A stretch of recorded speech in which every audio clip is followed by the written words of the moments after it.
भवादिमग्नं दिनं मां समुद्धर्भवाण्वात् कर्मग्राग्रहिताङ्गं दासोऽहं तव शंकर। शौनक जी के साधन विषय प्रश्न करने पर सूत जी का उन्हें शिव पुराण की उत्कृष्ट महिमा सुनाना। श्री शौनक जी ने पूछा, महाज्ञानी सूत जी, आप संपूर्ण सिद्धार्थों के ज्ञाता हैं। प्रभु, मुझसे पुराणों की कथाओं के सार तत्व का विशेष रूप से वर्णन कीजिए। ज्ञान और वैराग्य सहित भक्ति से प्राप्त होने वाले विवेक की वृद्धि कैसे होती है तथा साधु पुरुष किस प्रकार अपने काम, क्रोध आदि मानसिक विकारों का निवारण करते हैं। इस घोर कलिकाल में जीव प्राय असुर स्वभाव के हो गए हैं।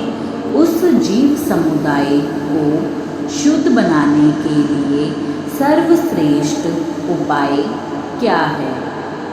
आप इस समय मुझे ऐसा कोई शाश्वत साधन बताइए जो कल्याणकारी वस्तुओं में भी सबसे उत्कृष्ट एवं परम मंगलकारी हो तथा पवित्र करने वाले उपायों में भी सर्वोत्तम पवित्र कारक उपाय हो। तात वह साधन ऐसा हो जिसके अनुष्ठान से शीघ्र ही अंतःकरण की विशेष शुद्धि हो जाए तथा उससे निर्मल चित्त वाले पुरुष को सदा के लिए शिव की प्राप्ति हो जाए।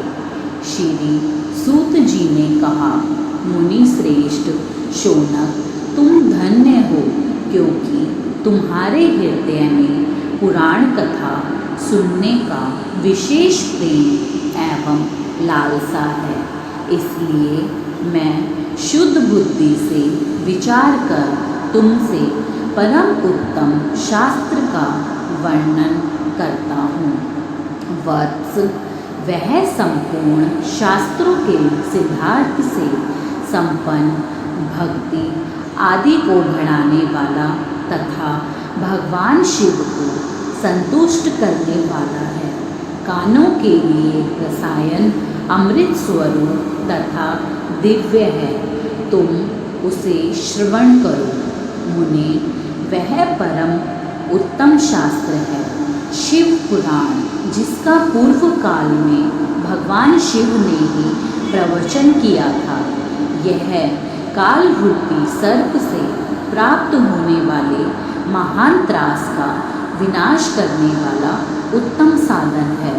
गुरुदेव व्यास ने संत कुमार मुनि का उपदेश पाकर बड़े आदर से संक्षेप में ही इस पुराण का प्रतिपादन किया है। इस पुराण के प्रणयन का उद्देश्य है कलयुग में उत्पन्न होने वाले मनुष्यों के परम हित का साधन। यह शिव पुराण परम उत्तम शास्त्र है। इसे इस भूतल पर भगवान शिव का वांगमय स्वरूप समझना चाहिए और सब प्रकार से इसका सेवन करना चाहिए। इसका पठन और श्रवण सर्वसाधन रूप है।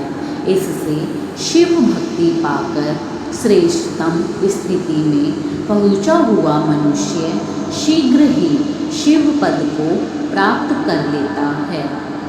इसीलिए संपूर्ण यत्न करके मनुष्यों ने इस पुराण को पढ़ने की इच्छा की है अथवा इसके अध्ययन को अभीष्ट साधन माना है। इसी तरह इसका प्रेम पूर्वक श्रवण भी संपूर्ण मनोवांछित फलों को देने वाला है।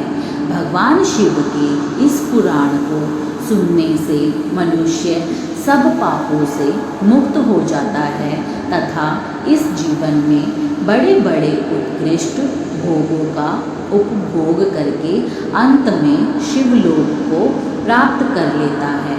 यह शिव पुराण नामक ग्रंथ 24,000 श्लोकों से युक्त है। इसकी 7 संहिताएं हैं। मनुष्य को चाहिए कि वह भक्ति, ज्ञान और वैराग्य से संपन्न हो बड़े आदर से इसका श्रवण करे।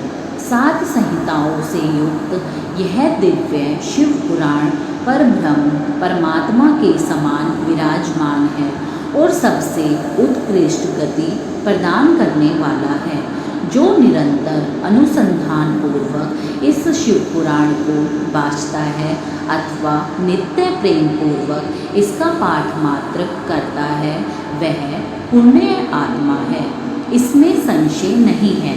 जो उत्तम बुद्धि वाला पुरुष अंतकाल में भक्ति पूर्वक इस पुराण को सुनता है, उस पर अत्यंत प्रसन्न हुए भगवान महेश्वर उसे अपना पद प्रदान करते हैं।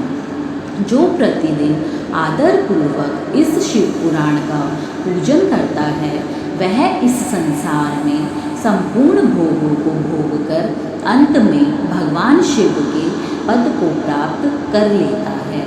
जो प्रतिदिन आलस्य रहित हो रेशमी वस्त्र आदि के वेष्टन से इस शिव पुराण का सत्कार करता है, वह सदा सुखी होता है।